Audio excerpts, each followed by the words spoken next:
Ma question s'adressait à Monsieur le ministre de l'Intérieur, mais je crois qu'on va insister en effet sur ce sujet. Madame la ministre, le ministre de l'Intérieur était dans le département du Nord ce lundi et à l'hôtel de police, il s'est exprimé suite au drame survenu samedi dernier.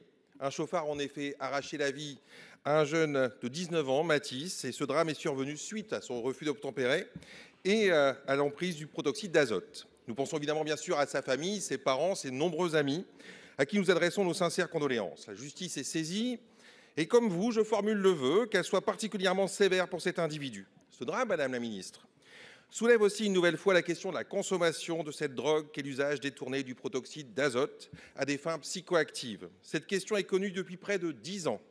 Les parlementaires, tant ici qu'à l'Assemblée nationale, se sont saisis du sujet. Une première proposition de loi, votée ici d'ailleurs à l'initiative de Valérie Létard, a été adoptée. D'autres textes sont en cours d'examen, mais le Parlement, Madame la ministre, mène seul ce combat. En effet, aucun gouvernement ne s'est emparé du sujet.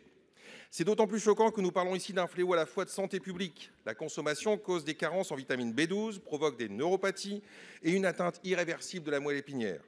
Ce produit stupéfiant est aussi un fléau en termes d'environnement. Une fois devenus déchets, les cartouches non recyclées explosent dans les incinérateurs et les endommagent.